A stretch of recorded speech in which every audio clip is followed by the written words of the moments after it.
ಓಂ ಶಾಂತಿ. ಇಂದಿನ ಮುರಳಿಯ ದಿನಾಂಕ 21-3-2023. ಬಾಬ್ದಾದ ಮಧುಬನ.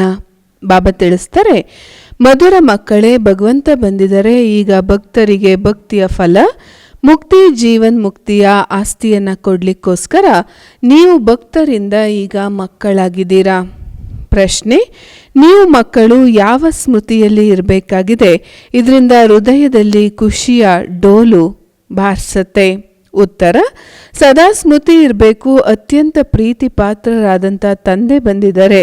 ನಮ್ಮನ್ನು ವಿಶ್ವಕ್ಕೆ ಮಾಲೀಕರು, ರಾಜರಿಗೂ ರಾಜರನ್ನಾಗಿ ಮಾಡಲಿಕ್ಕೋಸ್ಕರ ನಾವು ಈಗ ಸೂರ್ಯವಂಶಿ ರಾಜ ರಾಣಿ ಆಗ್ತೀವಿ. ಬಾಬರವರು ನಮ್ಮನ್ನು 21 ಜನ್ಮಕ್ಕೋಸ್ಕರ ಎವರ್ ಹೆಲ್ದಿ ಎವರ್ ವೆಲ್ದಿ ಮಾಡ್ತಾ ಇದ್ದಾರೆ. ನಮ್ಮ ಸತ್ಯೋಗಿ ರಾಜಧಾನಿಯಲ್ಲಿ ಎಲ್ಲ ವಸ್ತುಗಳು ಕೂಡ ಫಸ್ಟ್ ಕ್ಲಾಸ್ ಆಗಿರುತ್ತೆ. ಆತ್ಮ ಹಾಗೂ ಶರೀರ ಹೂವಿನ ಸಮಾನ ಇರುತ್ತೆ. ಈ ಸ್ಮೃತಿ ಇದ್ದಾಗ ಹೃದಯದಲ್ಲಿ ಖುಷಿಯ ಡಂಗೂರ ಬಾರಿಸತ್ತೆ. ಓಂ ಶಾಂತಿ. ಮಕ್ಕಳು ತಿಳ್ಕೊಂಡಿದ್ದೀರಾ, ತಂದೆ ಪರಮಧಾಮದಲ್ಲಿ ಇರುವಂಥವರು ಆಗಿದ್ದಾರೆ. ಅವರು ಸ್ವಯಂ ಮಕ್ಕಳಿಗೆ ಹೇಳ್ತಾರೆ, ಈಗ ನೀವಂತೂ ಭಕ್ತರು ಅಲ್ಲ, ಈಗಂತೂ ನೀವು ಭಗವಂತನಿಗೆ ಮಕ್ಕಳಾಗಿದ್ದೀರಾ. ಭಕ್ತರು ಭಗವಂತನನ್ನು ಕರೀತಾ ಇರ್ತಾರೆ, ಕೂಗ್ತಾ ಇರ್ತಾರೆ. ಭಕ್ತರಿಗೆ ಭಗವಂತ ಅಂತ ಹೇಳಲಿಕ್ಕೆ ಸಾಧ್ಯ ಆಗೋದಿಲ್ಲ.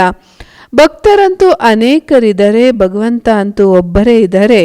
ಈಗ ಭಕ್ತರು ಮನುಷ್ಯರಾಗಿದ್ದಾರೆ. ಅವಶ್ಯವಾಗಿ ಭಗವಂತನೂ ಕೂಡ ಮನುಷ್ಯ ರೂಪದಲ್ಲಿನೇ ಬರಬೇಕಾಗತ್ತೆ.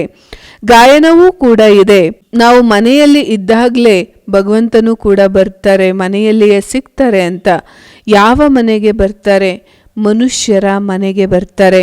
ಭಗವಂತ ಅಂತೂ ಅವಶ್ಯವಾಗಿ ಮನುಷ್ಯ ರೂಪವನ್ನು ಧಾರಣೆ ಮಾಡಿಕೊಳ್ಬೇಕಾಗತ್ತೆ. ನಿರಾಕಾರ ಪರಂಪಿತ ಪರಮಾತ್ಮ ಒಬ್ಬರೇ ಆಗಿದ್ದಾರೆ. ಭಕ್ತರಂತೂ ಅನೇಕ ಇದ್ದಾರೆ. ಎಲ್ಲ ಮನುಷ್ಯರು ಈ ಸಮಯದಲ್ಲಿ ಭಕ್ತರು ಭಗವಂತನನ್ನು ನೆನಪು ಮಾಡ್ತಾರೆ, ತಿಳ್ಕೊಳ್ತಾರೆ. ಯಾವುದೋ ಸಮಯದಲ್ಲಿ ಭಗವಂತ ಅಂತೂ ಅವಶ್ಯವಾಗಿ ಭೂಮಿ ಮೇಲೆ ಬರಬೇಕಾಗತ್ತೆ ಅಂತ. ಅವರಂತೂ ಸ್ವರ್ಗದ ರಚಯಿತ ಅಂದಾಗ ಅವಶ್ಯವಾಗಿ ಒಬ್ಬರೇ ಇದ್ದಾರೆ. ಅನೇಕ ಪರಮಾತ್ಮ ಇರ್ಲಿಕ್ಕಂತೂ ಸಾಧ್ಯ ಇಲ್ಲ. ಭಗವಂತ ಬಂದು ಮನುಷ್ಯ ರೂಪದಲ್ಲಿ ಭಕ್ತರಿಗೆ ತಿಳುವಳಿಕೆಯನ್ನು ಕೊಡ್ತಾರೆ. ಅರ್ಧ ಕಲ್ಪ ನೀವು ನನ್ನನ್ನು ನೆನಪು ಮಾಡ್ತಾ ಬಂದಿದ್ದೀರಾ. ಡ್ರಾಮಾ ಅನುಸಾರ ಅವಶ್ಯವಾಗಿ ಭಕ್ತಿ ಮಾರ್ಗದಲ್ಲಿ ನೆನಪು ಮಾಡಲೇಬೇಕಾಗಿದೆ. ನಂತರ ಭಗವಂತ ಮನುಷ್ಯ ರೂಪವನ್ನು ಧಾರಣೆ ಮಾಡಿಕೊಂಡು ಭಕ್ತರ ಬಳಿ ಬರ್ತಾರೆ.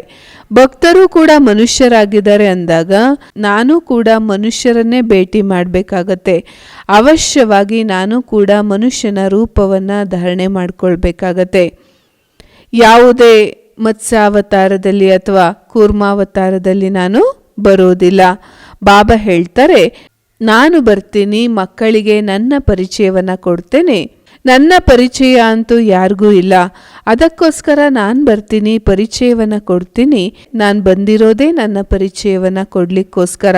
ನೀವು ಮಕ್ಕಳು ತಿಳ್ಕೊಂಡಿದ್ದೀರಾ, ತಂದೆ ಮನುಷ್ಯರ ಶರೀರವನ್ನು ಆಧಾರ ಪಡ್ಕೊಳ್ತಾರೆ. ಅವರು ಕೂಡ ತಿಳುವಳಿಕೆಯನ್ನು ಕೊಡ್ತಾರೆ, ನಾನು ಯಾವ ಭಕ್ತನ ತನುವಿನಲ್ಲಿ ಪ್ರವೇಶ ಮಾಡ್ತೀನಿ ಅಂತ. ಬ್ರಹ್ಮ ಅಂತೂ ಎಲ್ಲರಿಗಿಂತ ದೊಡ್ಡ ಭಕ್ತರಾಗಿದ್ದಾರೆ. ಒಬ್ಬರೇ ಭಕ್ತರಂತೂ ಇಲ್ಲ.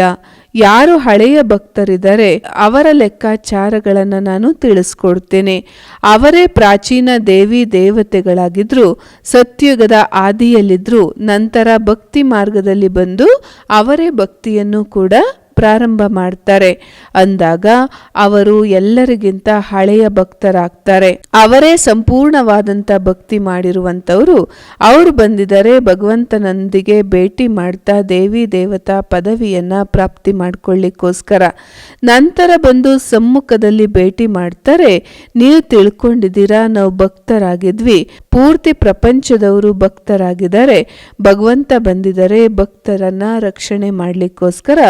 ಯಾಕೆಂದರೆ ಭಕ್ತರು ಬಹಳಷ್ಟು ದುಃಖಿಗಳು ಆಗಿದ್ದಾರೆ. ಭಕ್ತರಿಗೆ ಇದು ಗೊತ್ತೇ ಇಲ್ಲ, ಶಾಂತಿ ಹಾಗೂ ಸುಖ ಎಲ್ಲಿ ಸಿಗತ್ತೆ ಅಂತ. ಭಗವಂತ ಬಂದು ತಿಳಿಸ್ಕೊಡ್ತಾರೆ, ನಾನು ಯಾವಾಗ ಬರ್ತೀನಿ, ನಾನೇ ಉಡುಗೊರೆಯನ್ನು ತೆಗೆದುಕೊಂಡು ಬರ್ತೀನಿ ಮಕ್ಕಳಿಗೋಸ್ಕರ. ಬೇಹದ್ದಿನ ತಂದೆ ಅವಶ್ಯವಾಗಿ ಬೇಹದ್ದಿನ ಉಡುಗೊರೆಯನ್ನೇ ತೆಗೆದುಕೊಂಡು ಬರ್ತಾರೆ. ಎಲ್ಲವನ್ನ ನೀವು ತಿಳ್ಕೊಂಡಿದ್ದೀರಾ, ಆದರೆ ಭಕ್ತರು ಇದನ್ನೇನೂ ಕೂಡ ಅವರು ತಿಳ್ಕೊಂಡಿಲ್ಲ. ಭಗವಂತನೇ ಬಂದು ನಮ್ಮನ್ನೆಲ್ಲ ಮಕ್ಕಳನ್ನಾಗಿ ಮಾಡ್ಕೊಳ್ತಾರೆ. ಭಕ್ತರಂತೂ ವಾರಿಸ್ ಅಂತ ಹೇಳಲಿಕ್ಕೆ ಸಾಧ್ಯ ಇಲ್ಲ, ಮಕ್ಕಳು ಅಂತ ಹೇಳಲಿಕ್ಕೆ ಸಾಧ್ಯ ಇಲ್ಲ. ಅವರು ಕೂಡ ತಿಳ್ಕೊಳ್ಳೋದಿಲ್ಲ ನಾವು ತಂದೆಗೆ ಮಕ್ಕಳಾಗಿದ್ದೀವಿ ಅಂತ. ನಾವಂತೂ ಈಗ ತಂದೆಯಿಂದ ಆಸ್ತಿಯನ್ನು ಪಡ್ಕೊಳ್ಬೇಕಾಗಿದೆ. ಅವರಂತೂ ಸರ್ವವ್ಯಾಪಿ ಅಂತ ಹೇಳಿಬಿಡ್ತಾರೆ. ಸರ್ವವ್ಯಾಪಿ ಅಂತ ಹೇಳಿದಾಗ ಭಗವಂತ ಎಲ್ಲಿಂದ ಬರಲಿಕ್ಕೆ ಸಾಧ್ಯ? ಈಗ ಅವಶ್ಯವಾಗಿ ಆಸ್ತಿಯಂತೂ ಬೇಕಾಗಿದೆ. ಅದಕ್ಕೋಸ್ಕರ ನೀವು ನನ್ನನ್ನು ನೆನಪು ಮಾಡ್ತೀರಾ. ಫಸ್ಟ್ ಕ್ಲಾಸ್ ಆದಂಥ ಆಸ್ತಿ ಸಿಗತ್ತೆ, ಸೆಕೆಂಡ್ ಕ್ಲಾಸ್ ಅಥವಾ 3ನೇ ದರ್ಜೆಯ ಆಸ್ತಿ ಅಂತೂ ಸಿಗೋದಿಲ್ಲ. ಎಲ್ಲ ಭಕ್ತರು ಕೂಡ ಭಗವಂತನನ್ನ ನೆನಪು ಮಾಡ್ತಾರೆ, ಹೋಗಿ ಅವರನ್ನ ಭೇಟಿ ಮಾಡಬೇಕು ಅಂತ ತಿಳ್ಕೊಳ್ತಾರೆ. ಆದರೆ ತಿಳ್ಕೊಂಡೇ ಇಲ್ಲ ಹೇಗೆ ಅವರ ಬಳಿ ಹೋಗೋದು ಅಂತ. ಭಗವಂತ ಅಂತೂ ಬರಲೇಬೇಕಾಗತ್ತೆ, ಓದಿಸ್ತಾರೆ. ನೀವು ತಿಳ್ಕೊಂಡಿದ್ದೀರಾ ಬಾಬಾ ಬಂದಿದ್ದಾರೆ ಎಲ್ಲರಿಗೂ ಭಕ್ತಿಯ ಫಲವನ್ನು ಕೊಡಲಿಕ್ಕೆ ಅಥವಾ ಎಲ್ಲರನ್ನ ಸುಖಿಯನ್ನಾಗಿ ಮಾಡ್ಲಿಕ್ಕೋಸ್ಕರ. ಭಗವಂತ ಅಂತೂ ಈಗಲೇ ಬರಬೇಕಾಗಿದೆ.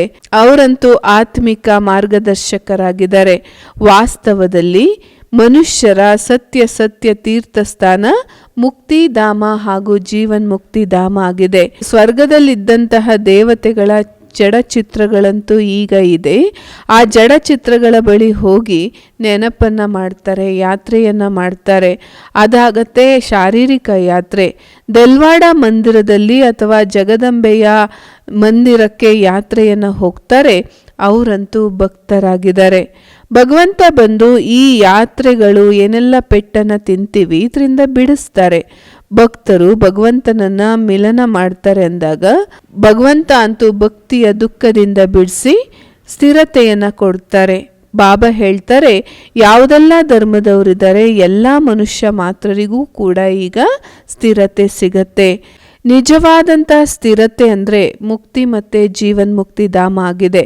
ಎಲ್ಲರನ್ನೂ ಕೂಡ ತಮ್ಮ ಧಾಮ ಅಥವಾ ಸ್ವರ್ಗಧಾಮದಲ್ಲಿ ನಾನು ಕರ್ಕೊಂಡು ಹೋಗ್ತೀನಿ. ನೀವು ಮಕ್ಕಳ ಬುದ್ಧಿಯಲ್ಲಿದೆ ಬಾಬರವರು ಪರಮಧಾಮದಿಂದ ಬಂದಿದ್ದಾರೆ. ಆತ್ಮನೇ ಹೇಳುತ್ತೆ ನಾವು ಭಗವಂತನ ಬಳಿ ಹೋಗಬೇಕು ಅಂತ. ಯಾರು ನೆನಪು ಮಾಡ್ತಾರೆ? ಆತ್ಮನೇ ಪರಮಾತ್ಮನನ್ನ ನೆನಪು ಮಾಡುತ್ತೆ ಈ ಆರ್ಗನ್ಸ್ ಮೂಲಕ. ಬಾಬಾ ಹೇಳ್ತಾರೆ, ಈಗ ನೀವು ದೇಹಿ ಅಭಿಮಾನಿಗಳು ಆಗಬೇಕಾಗಿದೆ. ನಿಮ್ಮ ಬುದ್ಧಿಯಲ್ಲಿ ಜ್ಞಾನದ ಹನಿಗಳು ಜಿನುಗ್ತಾ ಇರಬೇಕು. ಬರೋಬ್ಬರಿಯಾಗಿ ಡ್ರಾಮಾನುಸಾರ ಬಾಬರವರು ಈಗ ಬಂದಿದ್ದಾರೆ. ಮಕ್ಕಳನ್ನ ರಾವಣನ ದುಃಖದಿಂದ ಬಿಡಿಸಿ ತನ್ನ ಜೊತೆಗೆ ಕರ್ಕೊಂಡು ಹೋಗ್ತಾರೆ. ಗೈಡ್ ಆಗಿನೇ ಬಾಬರವರು ಈಗ ಬಂದಿದ್ದಾರೆ. ನೀವು ಆತ್ಮಿಕ ತೀರ್ಥ ಯಾತ್ರೆಯಲ್ಲಿ ಹೋಗಬೇಕಾಗಿದೆ. ಮತ್ತೆ ಅಲ್ಲಿಗೆ ಹೋಗಿ ವಾಪಸ್ ಇಲ್ಲಿಗೆ ಬರಬಾರ್ದು. ಇಲ್ಲಂತೂ ಅಲ್ಪ ಕಾಲಕ್ಕೋಸ್ಕರ ಶಾರೀರಿಕ ಯಾತ್ರೆಗಳನ್ನು ಮಾಡ್ತಾರೆ. ಅಲ್ಲಂತೂ ಜಡ ತೀರ್ಥ ಯಾತ್ರೆಗಳಂತೂ ಇರೋದಿಲ್ಲ. ಎಲ್ಲವೂ ಕೂಡ ಸ್ಟಾಪ್ ಆಗ್ಬಿಡತ್ತೆ. ಮತ್ತೆ ನೀವು ಎಲ್ಲ ತೀರ್ಥ ಸ್ಥಾನಗಳಿಗೆ ಹೋಗ್ತೀರಾ. ಸತ್ಯ ತೀರ್ಥ ಸ್ಥಾನವಾಗಿದೆ. ಮೊದಲನೆಯದು ಮುಕ್ತಿಧಾಮ, ಎರಡನೆಯದ್ದು ಜೀವನ್ ಮುಕ್ತಿಧಾಮ ಆಗಿದೆ. ಈ ಎಲ್ಲ ತೀರ್ಥ ಸ್ಥಾನಗಳಿಗೆ ಹೋಗ್ಲಿಕ್ಕೋಸ್ಕರ ಭಕ್ತರು ಶಾರೀರಿಕ ಯಾತ್ರೆಯನ್ನ ಮಾಡ್ತಾರೆ. ಬರೋಬ್ಬರಿಯಾಗಿ ಶಾರೀರಿಕ ತೀರ್ಥ ಯಾತ್ರೆಗಳನ್ನು ಜನ್ಮಾಂತರ ಮಾಡಿದ ನಂತರ ಅದರಿಂದ ಬಿಡಿಸಿ ನಾವು ಈಗ ಆತ್ಮಿಕ ತೀರ್ಥ ಸ್ಥಾನಕ್ಕೆ ಹೊರಟೋಗ್ತೀವಿ. ನಂತರ ಈ ಮೃತ್ಯು ಲೋಕದಲ್ಲಿ ಬರಬಾರ್ದಾಗಿದೆ. ಮುಕ್ತಿಧಾಮದಲ್ಲಿ ಹೋಗಿ ಕುಳಿತುಕೊಳ್ಬೇಕು. ಏನೆಲ್ಲ ಬರೋದು ಹೋಗೋದು ಎಲ್ಲವೂ ಕೂಡ ಸ್ಟಾಪ್ ಆಗಿಬಿಡುತ್ತೆ. ಕೇವಲ ಸ್ವರ್ಗದಲ್ಲಿ ಹೋಗ್ತೀರಾ, ಮತ್ತೆ ಅಲ್ಲಿ ಹೋಗೋದು ಬರೋದು ನಡೀತಾ ಇರತ್ತೆ. ಸ್ವರ್ಗವಾಸಿಗಳು ನೀವು ಆಗ್ತೀರಾ. ನೀವು ತಿಳ್ಕೊಂಡಿದ್ದೀರಾ ಬಾಬರವರು ನಮ್ಮನ್ನ ಸ್ವರ್ಗವಾಸಿಗಳನ್ನಾಗಿ ಮಾಡ್ತಾ ಇದ್ದಾರೆ. ನಾವೀಗ ಸ್ವರ್ಗದಲ್ಲಿ ಹೋಗ್ಲಿಕ್ಕೋಸ್ಕರ ತಯಾರಿಯನ್ನ ಮಾಡ್ಕೊಳ್ತಾ ಇದ್ದೀವಿ. ಪ್ರಪಂಚದಲ್ಲಿ ಇದು ಯಾರಿಗೂ ಕೂಡ ಗೊತ್ತೇ ಇಲ್ಲ. ಎಲ್ಲರೂ ಕೂಡ ಬುದ್ಧಿಹೀನರು, ಬುದ್ಧುಗಳಾಗ್ಬಿಟ್ಟಿದ್ದಾರೆ. ಶಾಸ್ತ್ರ ಎಲ್ಲವನ್ನ ಓದ್ತಾರೆ, ಆದರೆ ಅದರಿಂದ ಏನೂ ಕೂಡ ಲಾಭ ಆಗೋದೇ ಇಲ್ಲ. ಈಗಿನದಕ್ಕೆ ಕಂಪೇರ್ ಮಾಡಿದ್ರೆ ಅದು ಏನೂ ಇಲ್ಲ. ಅಲ್ಪ ಕಾಲದ ಸುಖಕ್ಕೋಸ್ಕರ ಏನೆಲ್ಲ ಮಾಡ್ತಾರೆ. ಬಹಳಷ್ಟು ಸಿಹಿ ಸಿಗೋದ್ರಲ್ಲಿ ಮತ್ತು ಅಲ್ಪ ಕಾಲದ ಸಿಹಿ ಸಿಗೋದ್ರಲ್ಲಿ ಬಹಳಷ್ಟು ವ್ಯತ್ಯಾಸ ಇರುತ್ತೆ. ಈಗ ನೀವು ತಿಳ್ಕೊಂಡಿದ್ದೀರಾ ನಾವಂತೂ ಸೂರ್ಯವಂಶಿ ರಾಜ ರಾಣಿಯರಾಗ್ತೀವಿ. ಅವರಂತೂ ಆಸೆಯನ್ನು ಇಟ್ಕೊಳ್ತಾರೆ, ಇಚ್ಛೆಯನ್ನು ಇಟ್ಕೊಳ್ತಾರೆ, ನಾವು ಬಹಳ ಧನವಂತರಾಗಬೇಕು ಅಂತ, ಸಂಪತ್ತಿರಬೇಕು ಅಂತ ಬಯಸ್ತಾರೆ, ಆಗಲೇ ಸುಖ ಇರುತ್ತೆ ಅಂತ ತಿಳ್ಕೊಳ್ತಾರೆ. ಸಂಪತ್ತಿನ ಜೊತೆಗೆ ಆರೋಗ್ಯನೂ ಕೂಡ ಬೇಕಾಗಿದೆ. ಹೆಲ್ತ್ ವೆಲ್ತ್ ಇದ್ದಾಗ ಸುಖನೂ ಕೂಡ ಬಹಳಷ್ಟಿರುತ್ತೆ. ಈ ಪ್ರಪಂಚದಲ್ಲಿ ಆರೋಗ್ಯನೂ ಇಲ್ಲ, ಸಂಪತ್ತೂ ಕೂಡ ಸಿಗಲಿಕ್ಕೆ ಸಾಧ್ಯ ಇಲ್ಲ. ಕೇವಲ ಒಂದು ಜನ್ಮಕ್ಕೆ ಒಬ್ಬರ ಹತ್ರ ಮಾತ್ರನೇ ಇರುತ್ತೆ ಅಂತ ಹೇಳಲಿಕ್ಕಾಗೋದಿಲ್ಲ. ಅಲ್ಲಂತೂ ನೀವು 21 ಜನ್ಮಗಳಿಗೋಸ್ಕರ ಆರೋಗ್ಯವಂತರು, ಸಂಪತ್ತಿವಂತರಾಗಿರ್ತೀರ. ಅಲ್ಲಂತೂ ಅನಾದಿ ಆದಿ ಪ್ರತಿ ವಸ್ತು ಬಹಳ ಸ್ಥಾಯಿಯಾದಂಥದ್ದು ಸಿಗತ್ತೆ. ಅಲ್ಲಂತೂ ದುಡ್ಡಿನ ಅವಶ್ಯಕತೆನೂ ಕೂಡ ಇರೋದಿಲ್ಲ. ದುಡ್ಡಿನ ಬದಲಾಗಿ, ಹಣದ ಬದಲಾಗಿ ಅಶರ್ಫಿಯಾ ಅನ್ನೋ ಕರೆನ್ಸಿ ಇರುತ್ತೆ. ಮತ್ತೆ ಅಲ್ಲಿ ಎಲ್ಲವೂ ಕೂಡ ಫಸ್ಟ್ ಕ್ಲಾಸ್ ಆಗಿ ಇರುತ್ತೆ. ತತ್ವಗಳು ಕೂಡ ಸತೋ ಪ್ರಧಾನ ಆಗಿರುತ್ತೆ. ಮತ್ತೆ ತತ್ವಗಳು ಕೊಡುವಂತಹ ವಸ್ತುಗಳು ಕೂಡ ಬಹಳ ಚೆನ್ನಾಗಿರುತ್ತೆ.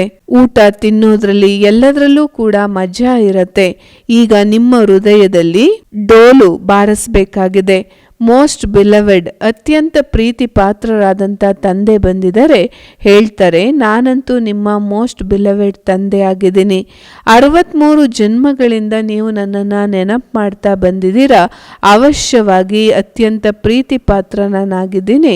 ಅದಕ್ಕೋಸ್ಕರನೇ ನೀವು ಇಷ್ಟೊಂದು ನನ್ನನ್ನು ನೆನಪು ಮಾಡ್ತೀರಾ ಅಲ್ವಾ? ಮನುಷ್ಯರಿಗಂತೂ ಇದು ಯಾವುದ್ರ ಬಗ್ಗೆನೂ ಗೊತ್ತೇ ಇಲ್ಲ. ಬಾಬರವರಂತೂ ನಮ್ಮನ್ನ ರಾಜರಿಗೂ ರಾಜರನ್ನಾಗಿ, ಸ್ವರ್ಗಕ್ಕೆ ಮಾಲೀಕರನ್ನಾಗಿ, ವಿಶ್ವಕ್ಕೆ ಮಾಲೀಕರನ್ನಾಗಿ ಮಾಡ್ತಾರೆ. ದೇವಿ ದೇವತೆಗಳು ವಿಶ್ವಕ್ಕೆ ಮಾಲೀಕರು ಆಗಿದ್ರು ಅಲ್ವಾ? ಆದರೆ ಅವರ ಮೇಲೆ ಚಿಕ್ಕ ವಯಸ್ಸಿನಿಂದಲೇ ಸುಳ್ಳು ಕಳಂಕಗಳನ್ನು ಹೊರಿಸಿದ್ದಾರೆ. ಎಷ್ಟು ಸುಳ್ಳು ಮಾತುಗಳನ್ನು ಅವ್ರ ಮೇಲೆ ಹಾಕ್ಬಿಟ್ಟಿದ್ದಾರೆ. ಮಾಯೆ ಬಿಲ್ಕುಲ್ 100% ನಾನ್ಸೆನ್ಸ್ ಬುದ್ಧಿಯನ್ನಾಗಿ ಮಾಡಿಬಿಟ್ಟಿದೆ. ಇದು ಕೂಡ ಡ್ರಾಮಾದ ಆಟ ಆಗಿದೆ ಅಂದಾಗ ಮೋಸ್ಟ್ ಬೆಲವೆಡ್ ತಂದೆ ತಿಳಿಸ್ತಾರೆ, ನನ್ನನ್ನು ಪೂರ್ತಿ ನೆನಪು ಮಾಡಿದಾಗ ನಿಮ್ಮ ಪೂರ್ತಿ ವಿಕರ್ಮ ವಿನಾಶ ಆಗತ್ತೆ, ಹೂಗಳಾಗ್ಬಿಡ್ತೀರಾ. ಆತ್ಮ ಹೂಗಳಾಗತ್ತೆ ಅಂದಾಗ ಶರೀರನೂ ಕೂಡ ಹೂವಿನ ಸಮಾನವಾದಂಥದ್ದೇ ಸಿಗತ್ತೆ. ತ್ವಮೇವ ಮಾತಶ್ಚ ಪಿತ ತ್ವಮೇವ ಬಂಧುಶ್ಚ ಸಖ ಅಂತ ಹೇಳಲಾಗತ್ತೆ. ಇದು ಯಾರ ಮಹಿಮೆಯಾಗಿದೆ?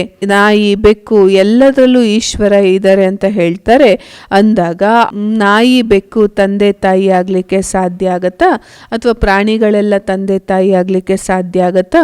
ಮನುಷ್ಯರ ಬುದ್ಧಿ ನೋಡಿ ಎಷ್ಟೊಂದು ಕೆಟ್ಟೋಗ್ಬಿಟ್ಟಿದೆ. ಎಷ್ಟೊಂದು ಆಡಂಬರವನ್ನು ತೋರಿಸ್ತಾರೆ. ಇದಕ್ಕೆ ಹೇಳಲಾಗತ್ತೆ ಮಾಯೆಯ ಪಾಂಪ್ ಅಂತ ಹೇಳಿ. ರಾವಣನ ರಾಜ್ಯದಲ್ಲಿ ಮನುಷ್ಯರ ನಶೆ ನೋಡಿ ಎಷ್ಟೊಂದಿದೆ, ಆದರೆ ಏನನ್ನೂ ಕೂಡ ತಿಳ್ಕೊಂಡಿಲ್ಲ. ನಿಮ್ಮಲ್ಲಿಯೂ ಕೂಡ ಯಾರು ಚೆನ್ನಾಗಿ ಧಾರಣೆ ಮಾಡ್ಕೊಳ್ತಾರೆ ಅವರಿಗೆ ನಶೆ ಏರುತ್ತೆ. ಜ್ಞಾನದ ಧಾರಣೆ ಇಲ್ಲ ಅಂತಂದರೆ ಮುಖ ಮನುಷ್ಯರದಿರುತ್ತೆ, ಆದರೆ ಬುದ್ಧಿ ಮಂಗನ ಸಮಾನ ಇರುತ್ತೆ. ನೀವು ಮಕ್ಕಳು ಈಗ ತಿಳ್ಕೊಂಡಿದ್ದೀರಾ, ನಾವು ಶ್ರೀಮತದಂತೆ ನಡೆದು ಭಾರತದ ಮನುಷ್ಯ ಮಾತ್ರರನ್ನ ಶ್ರೇಷ್ಠ ದೈವಿ ಗುಣಧಾರಿಯನ್ನಾಗಿ ಮಾಡ್ತೀವಿ. ಅರ್ಥಾತ್ ನಾವು ಭಾರತವನ್ನ ಶ್ರೇಷ್ಠ ದೈವಿ ರಾಜಸ್ಥಾನವನ್ನಾಗಿ ಮಾಡ್ತೇವೆ.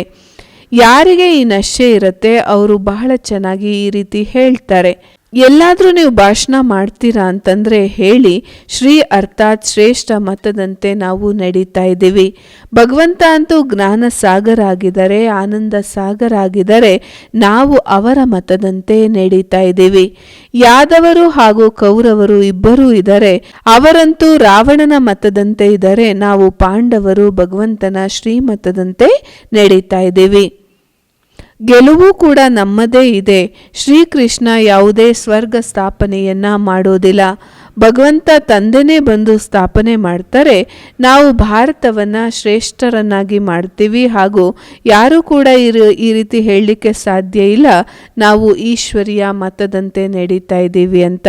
ಕೆಲವರಂತೂ ಹೇಳ್ತಾರೆ, ಹೌದು ಮಾಡ್ತೀವಿ, ಈಶ್ವರಿಯ ಪ್ರೇರಣೆಯಂತೆ ಮಾಡ್ತೀವಿ ಅಂತ.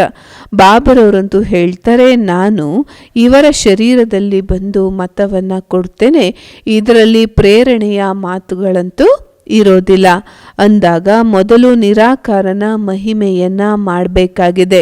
ಅವರಂತೂ ಮನುಷ್ಯ ಸೃಷ್ಟಿಯ ಬೀಜ ರೂಪ ಆಗಿದ್ದಾರೆ, ಜ್ಞಾನ ಸಾಗರ ಆಗಿದ್ದಾರೆ, ಸುಖದ ಸಾಗರ ಆಗಿದ್ದಾರೆ. ಅವರ ಮತದಂತೆ ನಾವು ನಡಿಬೇಕಾಗಿದೆ. ಅವರು ನಮ್ಮ ತಂದೆ ಆಗಿದ್ದಾರೆ, ಪರಮಧಾಮದಲ್ಲಿ ಇರುವಂಥವರು, ಸ್ವರ್ಗದ ರಚಯಿತ ಅಂದಾಗ ಯಾರು ತಿಳ್ಕೊಳ್ತಾರೆ ಅವರೇ ಮಹಿಮೆಯನ್ನ ಮಾಡ್ತಾರೆ. ಪೂರ್ತಿ ಸೃಷ್ಟಿಯನ್ನ ಪಾವನ ಮಾಡುವಂಥವರು ಒಬ್ಬರೇ ಇರಬೇಕು ಅಲ್ವಾ? ಅನೇಕರಂತೂ ಇರಲಿಕ್ಕೆ ಸಾಧ್ಯ ಇಲ್ಲ. ಅಂದಾಗ ಕೇವಲ ಬೇರೆ ಯಾರೆಲ್ಲ ಇದ್ದಾರೆ ಎಲ್ಲರೂ ಕೂಡ ರಾವಣನ ಮತದಂತೆ ಇದ್ದಾರೆ. ನಾವು ಶ್ರೀಮತದಂತೆ ನಡೆದು ಭಾರತವನ್ನ ಮತ್ತೆ ದೈವಿ ರಾಜಸ್ಥಾನವನ್ನಾಗಿ ತಯಾರು ಮಾಡ್ತಾ ಇದ್ದೀವಿ. ಈಗ ಅನೇಕ ಧರ್ಮಗಳು ವಿನಾಶ ಆಗಲೇಬೇಕಾಗಿದೆ. ನಾವಂತೂ BKs ಆಗಿದ್ದೀವಿ, ಬ್ರಹ್ಮ ಕುಮಾರ ಕುಮಾರಿಯರಾಗಿದ್ದೀವಿ. ನಾವೆಲ್ಲರೂ ಕೂಡ ಈ ಪ್ರಾಕ್ಟಿಕಲ್ ಅನುಭವವನ್ನು ಮಾಡಿದ್ದೇವೆ. ನಾವು ಪ್ರಜಾಪಿತ ಬ್ರಹ್ಮನ ಮಕ್ಕಳಾಗಿದ್ದೇವೆ. ನೀವಂತೂ ಈಗ ಪ್ರಾಕ್ಟಿಕಲ್ನಲ್ಲಿ ಇದ್ದೀರಾ. ಭಕ್ತಿ ಮಾರ್ಗದಲ್ಲಿ ಗಾಯನವೂ ಕೂಡ ಇದೆ. ಪರಂಪಿತ ಪರಮಾತ್ಮ ಬಂದು ಬ್ರಹ್ಮನ ಮುಖೇನ ಮನುಷ್ಯ ಸೃಷ್ಟಿಯ ರಚನೆ ಮಾಡ್ತಾರೆ ಅಂತ ಹೇಳ್ತಾರೆ. ಅವ್ರು ತಿಳ್ಕೊಳ್ತಾರೆ ತಕ್ಷಣ ದೇವತೆಗಳಾಗ್ಬಿಡ್ತಾರೆ ಅಂತ. ಆದರೆ ಅಲ್ಲ, ಬ್ರಹ್ಮನ ಮುಖೇನ ಮೊದಲು ಬ್ರಾಹ್ಮಣರು ರಚನೆ ಆಗ್ತಾರೆ, ನಂತರ ವರ್ಣಗಳಲ್ಲಿಯೂ ಕೂಡ ಬರಬೇಕಾಗತ್ತೆ. ಕತೆಗಳೇನೆಲ್ಲ ಇದೆ, ನಾಟಕಗಳೇನೆಲ್ಲ ಇದೆ, ಇದು ಯಾವುದರಿಂದಲೂ ಕೂಡ ಲಾಭ ಇಲ್ಲ. ಏಕ್ದಮ್ ತಂದೆಯ ಶಿಕ್ಷಣವನ್ನ ಕೊಡಬೇಕಾಗಿದೆ. ಬಾಬಾ ನಮ್ಮನ್ನ ಯಾವ ರೀತಿ ಮಾಡ್ತಾ ಇದ್ದಾರೆ? ಹೇ ಮಧುರ ಮಕ್ಕಳೇ, ಹೇ ಆತ್ಮಗಳೇ, ಈ ರೀತಿ ಪೂರ್ತಿ ಸಭೆಗೆ ನೀವು ಹೇಳಬೇಕಾಗಿದೆ, ನಾವು ಶ್ರೀಮತದಂತೆ ನಡೀತಾ ಇದ್ದೀವಿ ದೇವತೆಗಳು ಆಗ್ಲಿಕ್ಕೋಸ್ಕರ. ಅವರು ನಮಗೆ ರಾಜಯೋಗವನ್ನ ಕಲಿಸ್ತಾ ಇದ್ದಾರೆ. ಗೀತೆಯ ಭಗವಂತ ಅಂತೂ ನಿರಾಕಾರ ಆಗಿದ್ದಾರೆ, ಸಾಕಾರದಲ್ಲಿ ಬರ್ತಾರೆ. ಪ್ರಜಾಪಿತ ಬ್ರಹ್ಮನ ಮುಖದಿಂದ ಬ್ರಾಹ್ಮಣೆಯರನ್ನ ರಚನೆ ಮಾಡ್ತಾರೆ. ನಾವು ಬ್ರಹ್ಮ ಕುಮಾರ ಕುಮಾರಿಯರಾಗಿದ್ದೇವೆ. ಪರಂಪಿತ ಪರಮಾತ್ಮ ಬಂದು ನಮ್ಮನ್ನ ಬ್ರಹ್ಮ ಮುಖದಿಂದ ರಚನೆ ಮಾಡ್ತಾರೆ. ನಾವು ಶಿವ ಬಾಬರವರ ಮೊಮ್ಮಕ್ಕಳಾಗಿದ್ದೇವೆ. ಬ್ರಹ್ಮ ಕುಮಾರ ಕುಮಾರಿಯರ ಪರಿಚಯವನ್ನ ಕೊಡಬೇಕಾಗಿದೆ. ನೀವೆಲ್ಲ ಆತ್ಮಗಳು ಶಿವನ ಮೊಮ್ಮಕ್ಕಳು, ಪ್ರಜಾಪಿತ ಬ್ರಹ್ಮನ ಮಕ್ಕಳಾಗಿದ್ದೀರಾ. ಈಗ ಮತ್ತೆ ಹೊಸ ಸೃಷ್ಟಿಯ ರಚನೆ ಆಗ್ತಾ ಇದೆ. ಈ ರೀತಿ ಎಲ್ಲರಿಗೂ ಕೂಡ ತಿಳಿಸ್ಕೊಡ್ಬೇಕು. ಕೆಲವರು ತಿಳ್ಕೊಳ್ತಾರೆ ನಾವಂತೂ ಶಿವನ ಮೊಮ್ಮಕ್ಕಳು, ಬ್ರಹ್ಮ ಬಾಬರವರ ಮಕ್ಕಳಾಗಿದ್ದೀವಿ ಅಂತ. ನಾವು ಅವರ ಮಕ್ಕಳಾಗಿದ್ದೀವಿ, ಅದಕ್ಕೋಸ್ಕರ ನಮ್ಮ ಹೆಸರು ಬ್ರಹ್ಮ ಕುಮಾರ ಕುಮಾರಿಯರು ಅಂತ ಇದೆ. ಕಲ್ಪದ ಮುಂಚೆಯೂ ಸಹ ನಾವು ಬ್ರಾಹ್ಮಣರಿಂದ ದೇವತೆಗಳು, ದೇವತೆಗಳಿಂದ ಕ್ಷತ್ರಿಯರು, ಕ್ಷತ್ರಿಯರಿಂದ ವೈಶ್ಯರು, ನಂತರ ಶೂದ್ರರಾಗಿದ್ವಿ. ಈಗ ಮತ್ತೆ ಬ್ರಾಹ್ಮಣರಾಗಿದ್ದೇವೆ. ಈ ರೀತಿ ಒಳ್ಳೆಯ ರೀತಿಯಲ್ಲಿ ಚಕ್ರದ ರಹಸ್ಯವನ್ನ ಬುದ್ಧಿಯಲ್ಲಿ ಕೂರಿಸ್ಬೇಕಾಗಿದೆ. ಮೊದಲಂತೂ ತಂದೆಯ ಪೂರ್ತಿ ಪರಿಚಯವನ್ನ ಕೊಡಬೇಕು. ಬಾಬರವರು ನಮಗೆ ಕಲಿಸ್ಕೊಟ್ಟಿದ್ದಾರೆ, ಮತ್ತೆ ನಾವು ನಿಮಗೆ ಹೇಳ್ತಾ ಇದ್ದೀವಿ ಅಂತ ಹೇಳಬೇಕಾಗಿದೆ. ಈ ಡ್ರಾಮಾದ ಚಕ್ರ ಹೇಗೆ ಸುತ್ತುತ್ತೆ? ಚಕ್ರವರ್ತಿ ರಾಜರು ಕೂಡ ಈ ಜ್ಞಾನದಿಂದಲೇ ಆಗಬೇಕಾಗಿದೆ. ಇದರಲ್ಲಿ ಯಾವುದೇ ಅಸ್ತ್ರಶಸ್ತ್ರಗಳ ಪವರನ್ನು ಯೂಸ್ ಮಾಡೋ ಅವಶ್ಯಕತೆ ಇಲ್ಲ. ಜಗತ್ತಿನ ಇತಿಹಾಸ ಭೂಗೋಳ ಅಂತೂ ಅವಶ್ಯವಾಗಿ ಮನುಷ್ಯರೇ ತಿಳ್ಕೊಳ್ಬೇಕಾಗಿದೆ ಅಲ್ವಾ? ಮನುಷ್ಯ ಸೃಷ್ಟಿಯ ಚಕ್ರ ಹೇಗೆ ಸತ್ತತೆ ಇದು ಅವಶ್ಯವಾಗಿ ತಿಳ್ಕೊಳ್ಬೇಕಾಗಿದೆ. ನಾವು ಬಾಬರವರಿಂದ ಕೇಳ್ತೀವಿ ಅಂದಾಗ ಚಕ್ರವರ್ತಿ ರಾಜರಾಗ್ತೀವಿ. ಹೇಳಬೇಕಾಗಿದೆ ನೀವು ಕೂಡ ಬೇಹದ್ದಿನ ತಂದೆಯಿಂದ ಆಸ್ತಿಯನ್ನು ಪಡ್ಕೊಳ್ಬೇಕು, ಸುಖವನ್ನು ಪಡ್ಕೊಳ್ಬೇಕು ಅಂದರೆ ಪುರುಷಾರ್ಥವನ್ನು ಮಾಡಿ ಅಂತ. ಬೇಹದ್ದಿನ ತಂದೆಯೇ ಸ್ವರ್ಗದ ರಚಯಿತ ಆಗಿದ್ದಾರೆ, ಅವರಿಂದ ಬೇಹದ್ದಿನ ಸುಖ ಸಿಗತ್ತೆ ಅಂದಾಗ ಯಾಕೆ ನಾವು ಬೇಹದ್ದಿನ ತಂದೆಯನ್ನ ನೆನಪು ಮಾಡಬಾರ್ದಾಗಿದೆ? ಲೌಕಿಕ ತಂದೆಯಿಂದ ಆಸ್ತಿ ಸಿಕ್ತು ಅಂದ್ರೆ ಅದರಿಂದ ರಾಜ್ಯ ಆಗೋದಿಲ್ಲ. ಕೆಲವರು ಅವ್ರು ಕೊಟ್ಟಿರುವಂತ ಆಸ್ತಿಯಿಂದ ತೃಪ್ತಿ ಆಗೋದಿಲ್ಲ. ನಾವು ಬೇಹದ್ದಿನ ತಂದೆಯಿಂದ ಈಗ 21 ಜನ್ಮಗಳಿಗೋಸ್ಕರ ಸುಖವನ್ನ ಪ್ರಾಪ್ತಿ ಮಾಡ್ಕೊಳ್ತೀವಿ. ಬಾಕಿ ಅಂತೂ ಬೇರೆಲ್ಲ ಏನೆಲ್ಲ ಇದೆ ಭಕ್ತಿ ಮಾರ್ಗದ ಸಾಮಗ್ರಿಯಾಗಿದೆ. ನೀವು ಹೇಳ್ತೀರಾ ಶಾಸ್ತ್ರ ಏನೆಲ್ಲ ಇದೆ ಅದು ಅನಾದಿ ಆಗಿದೆ ಅಂತ. ಆದರೆ ಬಾಬಾ ತಿಳಿಸ್ಕೊಡ್ತಾರೆ ಶಾಸ್ತ್ರಗಳು ಇತ್ಯಾದಿ ಏನೆಲ್ಲ ಇದ್ರೂ ಕೂಡ ಕಲಿಯುಗದಲ್ಲಿ ಬಂದು ತಲುಪಿದ್ದೀರಾ. ಪ್ರಪಂಚದವರಂತೂ ಪತಿತರಾಗ್ತಾನೆ ಬಂದಿದ್ದಾರೆ. ಇದೆಲ್ಲದರಿಂದ ಏನೂ ಲಾಭ ಇಲ್ಲ. ಈಗ ಸ್ವಯಂ ತಂದೆ ಬಂದಿದ್ದಾರೆ. ನಾವು ಈಗ ಅವರ ಮೊಮ್ಮಕ್ಕಳು, ಬ್ರಹ್ಮ ಬಾಬರವರ ಮಕ್ಕಳಾಗಿದ್ದೇವೆ. ವಾಸ್ತವದಲ್ಲಿ ಅವರು ನಿಮ್ಮ ತಂದೆನೂ ಕೂಡ ಆಗಿದ್ದಾರೆ. ಈ ರೀತಿ ಒಳ್ಳೊಳ್ಳೆಯ ಮಾತುಗಳನ್ನು ಎಲ್ಲರಿಗೂ ತಿಳಿಸ್ಕೊಡಿ. ಆಗಲೇ ಅವರು ಕರಗೋಗ್ತಾರೆ ಜಗತ್ನವರು. ಒಳ್ಳೆಯದು. ಮಧುರಾತಿ ಮಧುರ ಅಗಲಿ ಹೋಗಿ ಮರಳಿ ಸಿಕ್ಕಿರುವ ಮಕ್ಕಳ ಪ್ರತಿಯಾಗಿ ಮಾತ್ಪಿತಾ ಬಾಬ್ ದಾದಾರವರ ನೆನಪು, ಪ್ರೀತಿ ಹಾಗೂ ಗುಡ್ ಮಾರ್ನಿಂಗ್. ಆತ್ಮಿಕ ತಂದೆಯಿಂದ ಆತ್ಮಿಕ ಮಕ್ಕಳಿಗೆ ನಮಸ್ತೆ. ನಾವು ಆತ್ಮಿಕ ಮಕ್ಕಳಿಂದ ಆತ್ಮಿಕ ತಂದೆ ತಾಯಿಗೆ ನೆನಪು, ಪ್ರೀತಿ, ಸುಪ್ರಭಾತ ಹಾಗೂ ನಮಸ್ತೆ ನಮಸ್ತೆ ನಮಸ್ತೆ. ಧಾರಣೆಗಾಗಿ ಮುಖ್ಯ ಸಾರ: ಆತ್ಮಿಕ ಯಾತ್ರೆಯಲ್ಲಿ ತತ್ಪರರಾಗಿದ್ದು ನೆನಪಿನಿಂದ ಆತ್ಮ ಹಾಗೂ ಶರೀರ ಎರಡನ್ನ ಹೂವಿನ ಸಮಾನ ಮಾಡಿಕೊಳ್ಬೇಕು. ವಿಕರ್ಮಗಳನ್ನು ವಿನಾಶ ಮಾಡಬೇಕು. ನಾವು ಡೈರೆಕ್ಟ್ ಈಶ್ವರನ ಮತದಂತೆ ಭಾರತವನ್ನು ಶ್ರೇಷ್ಠ ಮಾನವ ಮಾತ್ರರನ್ನು ದೈವಿ ಗುಣಧಾರಿಯನ್ನಾಗಿ ಮಾಡುವಂತಹ ಸೇವೆ ಮಾಡಲಿಕ್ಕೆ ನಿಮಿತ್ತಾಗಿದ್ದೇವೆ. ಈ ಸ್ಮೃತಿಯಲ್ಲಿ ನೀವು ಇರಬೇಕಾಗಿದೆ. ವರದಾನ: ಸೂರ್ಯಕಾಂತಿ ಪುಷ್ಪದ ಸಮಾನ ಜ್ಞಾನ ಸೂರ್ಯದ ಪ್ರಕಾಶತೆಯಿಂದ ಹೊಳೆಯುವಂತಹ ಸದಾ ಸಮ್ಮುಖ ಹಾಗೂ ಸಮೀಪ ಭವ. ವಿಶ್ಲೇಷಣೆ: ಹೇಗೆ ಸೂರ್ಯಕಾಂತಿ ಹೂವು ಸದಾ ಸೂರ್ಯನ ಸಕಾಶದಿಂದ ಸೂರ್ಯನ ಕಡೆ ಮುಖ ಮಾಡಿರತ್ತೆ, ಅರಳಿರತ್ತೆ, ಅದರ ಮುಖ ಸದಾ ಸೂರ್ಯನ ಕಡೆ ತಿರುಗಿರತ್ತೆ, ಅದರ ರೆಕ್ಕೆಗಳು ಸೂರ್ಯನ ಕಿರಣಗಳ ಸಮಾನ ಸರ್ಕಲ್ನಲ್ಲಿ ಇರತ್ತೆ. ಅದೇ ರೀತಿ ಯಾವ ಮಕ್ಕಳು ಸದಾ ಜ್ಞಾನ ಸೂರ್ಯನ ಸಮೀಪ ಹಾಗೂ ಸಮ್ಮುಖ ಇರ್ತಾರೆ, ಎಂದಿಗೂ ಕೂಡ ಅವರು ದೂರ ಆಗೋದಿಲ್ಲ. ಅವರು ಸೂರ್ಯಮುಖಿ ಪುಷ್ಪದ ಸಮಾನ ಜ್ಞಾನ ಸೂರ್ಯನ ಪ್ರಕಾಶದಿಂದ ಸ್ವಯಂ ಹೊಳಿತಾ ಇರ್ತಾರೆ ಮತ್ತು ಅನ್ಯರಲ್ಲೂ ಕೂಡ ಹೊಳಪನ್ನ ತರಿಸ್ತಾರೆ. ಸ್ಲೋಗನ್: ಸದಾ ಸಾಹಸಿಗಳಾಗಿ ಹಾಗೂ ಸರ್ವರಲ್ಲಿಯೂ ಸಾಹಸವನ್ನ ತರಿಸುವಂತಹವರಿಗೆ ಪರಮಾತ್ಮನ ಸಹಯೋಗ ಸದಾ ಸಿಗ್ತಾ ಇರತ್ತೆ. ಓಂ ಶಾಂತಿ.